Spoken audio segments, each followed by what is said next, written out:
കേരളത്തിലെ ഏറ്റവും വലിയ ശുദ്ധജല തടാകമായ ശാസ്താംകോട്ട തടാകത്തെ നശിപ്പിക്കാൻ സാത്താന്റെ രൂപത്തിൽ അക്കേഷ്യ കാടുകൾ. തടാകക്കരയിൽ ജലം ഊറ്റുന്നത് 10 ലക്ഷം അക്കേഷ്യ മരങ്ങളാണ്. മരങ്ങൾ ഉടൻ വേരോടെ നീക്കം ചെയ്യണമെന്ന് പരിസ്ഥിതി പ്രവർത്തകർ. ശാസ്താംകോട്ട ശുദ്ധജല തടാകം മരിക്കാതിരിക്കണമെങ്കിൽ അക്വേഷ്യ മരക്കൂട്ടങ്ങൾ ഇല്ലാതാക്കണം. ഇനി അതിൻ്റെ കണക്കുകളാണ് നമ്മൾ പറയാൻ പോകുന്നത്. ഈ അലയടി ഒച്ചയ്ക്ക് അധികം ആയുസില്ല. തടാകത്തിൻ്റെ നീരുറവകളിന്മേൽ അക്കേഷ്യ വേരുകൾ അധിനിവേശം നടത്തി. പൂർണ്ണ വളർച്ചയിലെത്തിയ ഒരു അക്കേഷ്യ മരം പ്രതിദിനം 50 ലിറ്റർ വെള്ളം ഊറ്റുമെന്ന് പഠനങ്ങളിൽ പറയുന്നു.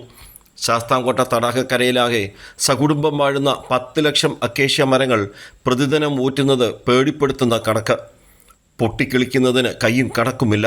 വിദേശ രാജ്യങ്ങളിൽ ചതുപ്പ് പ്രദേശങ്ങളെ വരണ്ട ഭൂമിയാക്കി വാസയോഗ്യമാക്കാൻ വ്യാപകമായി അക്കേഷ്യ നടുകയായിരുന്നു ഏകമാർഗം. ഈ രക്തരക്ഷസുകളെയാണ് സംസ്ഥാനത്ത് പതിറ്റാണ്ടുകൾക്ക് മുമ്പ് ജലസ്രോതസ്സുകൾക്ക് മേൽ നട്ടുവളർത്തിയത്. മരങ്ങൾ 18 ഇഞ്ച് വരെ വണ്ണമുള്ള അതിലധികം വണ്ണമുള്ള മരങ്ങളാണ്. ഇത്തരം മരങ്ങൾക്ക് ഒരു ദിവസം ഒരു മരത്തിന് 50 ലിറ്റർ വെച്ച് എടുത്താൽ തന്നെ തടാകം അതിവേഗം വറ്റത്തക്ക രീതിയിലേക്ക് ഉള്ള അക്കേഷ്യ മരങ്ങൾ തന്നെ തീരദേശത്തുണ്ട്. ഒരു ഭാഗത്ത് അക്കേഷ്യ മരങ്ങൾ വെട്ടി നശിപ്പിച്ചുകൊണ്ട് അവിടെ തന്നെ പുതിയ വനവൽക്കരണം, സ്വാഭാവികമായിട്ടുള്ള സസ്യങ്ങൾ വെച്ച് പിടിപ്പിച്ച് വനവൽക്കരണം നടത്തിക്കൊണ്ട് തടാകത്തിലെ ആംബിയൻ ടെമ്പറേച്ചറിൽ ഒരു കൂളിംഗ് എഫക്റ്റ് ഉണ്ടാക്കാൻ പറ്റുന്ന രീതിയിലേക്കൊരു വനവൽക്കരണം നടക്കണം. അതോടൊപ്പം തന്നെ ഞാങ്കടവ് കുടിവെള്ള പദ്ധതി വരുന്നതോടുകൂടി തടാകത്തിലെ പമ്പിങ്ങിൽ കുറവ് വരും. അത് ഭാവിയിൽ തടാകത്തിൻ്റെ ആരോഗ്യകരമായ അവസ്ഥയിലേക്ക് കൊണ്ടെത്തിക്കാൻ കഴിയും എന്നുള്ളതാണ് പ്രതീക്ഷ. ഒരിക്കൽ സാമൂഹ്യ വനവൽക്കരണ പദ്ധതിയുടെ ഭാഗമായി ഭവിഷ്യത്ത് മനസ്സിലാക്കാതെ അക്കേഷ്യയും മാഞ്ചിയും നട്ടു വളർത്തി. പാല് കൊടുത്ത കൈക്ക് തന്നെ കൊത്തുന്നവരാണ് അക്കേഷ്യ എന്ന് വൈകി മനസ്സിലാക്കി.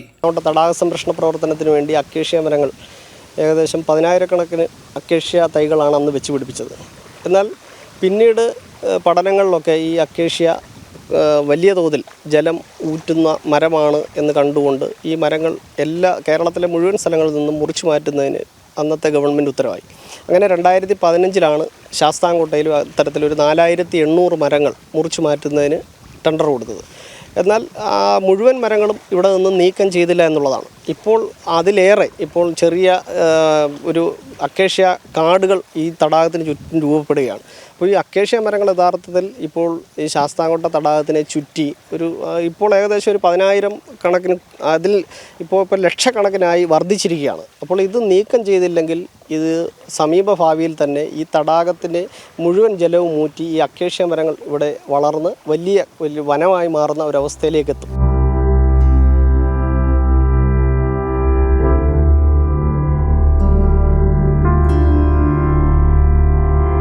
വനമേഖലയിൽ നിന്ന് അക്കേഷ്യ നീക്കം ചെയ്ത് സ്വാഭാവിക വനവൽക്കരണം നടപ്പിലാക്കും പോലെ അക്കേഷ്യ കാടുകളെ നശിപ്പിക്കണമെന്ന ആവശ്യം ശക്തമാണ്. എൻ്റെ ഈ പിന്നിൽ കാണുന്ന ഈ അക്കേഷ്യ മരക്കൂട്ടങ്ങളെ എത്രയും പെട്ടെന്ന് നീക്കം ചെയ്യുമോ അത്രയും പെട്ടെന്ന് ശാസ്താംകോട്ട തടാകത്തെ നമുക്ക് വീണ്ടെടുക്കാനാകും. ലക്ഷക്കണക്കിന് ലിറ്റർ വെള്ളമാണ് പ്രതിദിനം ഈ അക്കേഷ്യ മരക്കൂട്ടങ്ങൾ ഊറ്റുന്നത്, രക്തരക്ഷസിനെ പോലെ. ക്യാമറമാൻ അയ്യപ്പദേവിനൊപ്പം രാജ്കുമാർ.